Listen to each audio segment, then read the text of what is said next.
Again, like I said, this is where the nonsense stops. This is where it completely stops. I'm going to read an article from wispolitics.com. This is a right-wing publication, so so in context, you understand where they're coming from. A Miranda Spindit said, no, Medicaid's most vulnerable are not at risk, but Senator Baldwin wants you to think so. In her defense, they have not passed anything yet.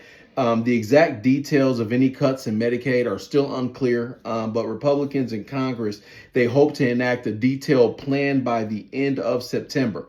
And a budget resolution that passed the House last month called for at least $880 billion in Medicaid cuts over a decade from the committee that oversees Medicaid. We don't know exactly where that's going to go. Part of our business will be affected by that because 1 in every 5, people have Medicaid, children or whatever. But it says, this is what she said. She has in her article. Miranda wrote, amidst discussions of possible federal spending cuts, Senator Tammy Baldwin, who's a Democrat, recently toured the state, made multiple stops through Wisconsin to listen to these stories of Medicaid enrollees. She highlighted that 300,000 children rely on Medicaid in Wisconsin, and throughout the tour, she shared multiple stories of enrollees with disabilities and chronic diseases, implying that they are at risk of losing their coverage due to the deep cuts in the program. Again, they haven't done that yet. And I don't know, as far as is that in the bill? Is that something that Senator Baldwin is privy to that we might not have been privy to, that we didn't see? As far as in the New York Times, this is what they're reporting.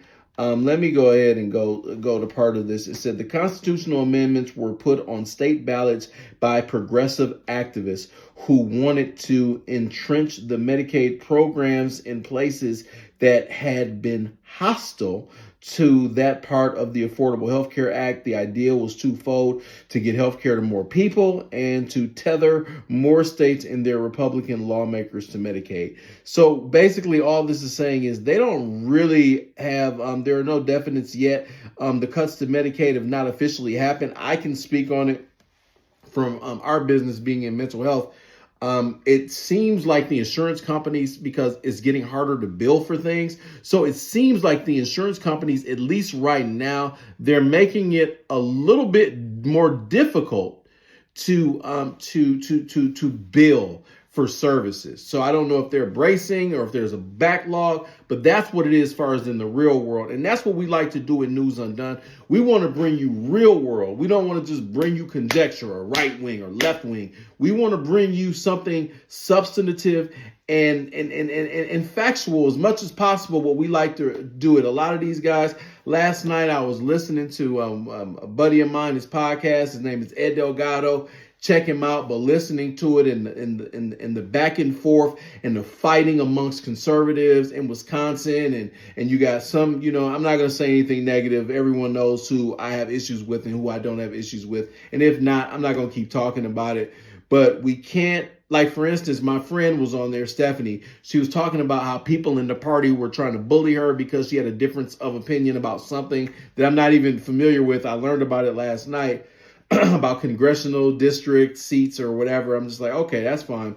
But my big thing is when I'm listening, she read the definition of what a narcissist is. That is President Trump. In my opinion, I have my opinion about him, right? But what she was describing as a narcissist, people that project, that is basically what I've seen him do over the past 10 years. So when you have that type of what some people define as toxic leadership, of course, the subordinates are going to be bullies and be toxic as well. So I'm not surprised by any of that and what's going on. I had been part of it. You had Rebecca Clayfish running for governor years ago, and then we were on the Tim Michaels side. We had, we kind of went at people. They went at us. I went at Wisconsin right now. They went back at us. They put my back tax information and stuff on the internet, trying to dox me. You had BSR Dan from Badger State Resistance. He tried to say some stuff about me, doxing me and things like that.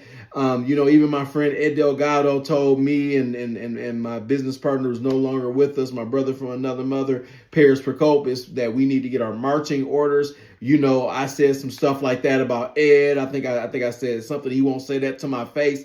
Just all of that kind of stuff. And where did it get us? Nowhere. And it doesn't help, and it's not helpful. It's actually kind of embarrassing that all of us took place, and some of us, like Orlando Owens and others, like last night there were people in the chat in Ed's show, and he sounded like I did a couple years ago. He was talking very, very aggressively and this and have that same energy when, if you know anything about Orlando works for Ron Johnson. He's done some good work in the community, but that's not Orlando.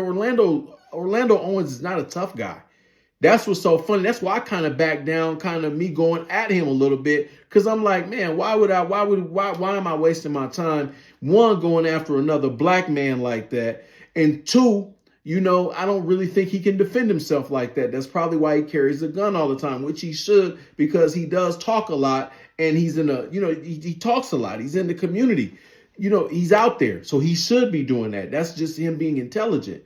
And he graduated from honors. With honors from I think he went to Morris Brown University. He's a very intelligent guy. It's just some of this other stuff is like, damn. So you got that all going on last night on Ed's show, and it was crazy. It was a good show, though. I liked it. I was educated by a few different things that I didn't know. But it's to the point now where it's just like, all right, guys, what are you guys going to do in Wisconsin to kind of put it together? Because I think people's hearts are in the right place. But, the attacking, like people go after my guy, Hilario.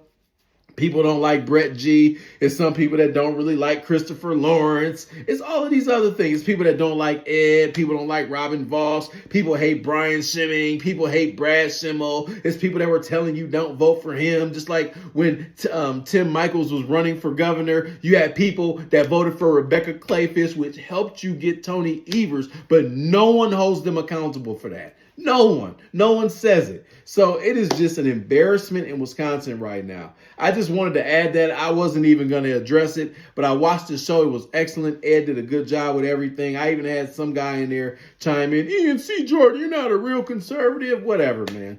But anyway, all right, let's go to the next segment. We got one more left.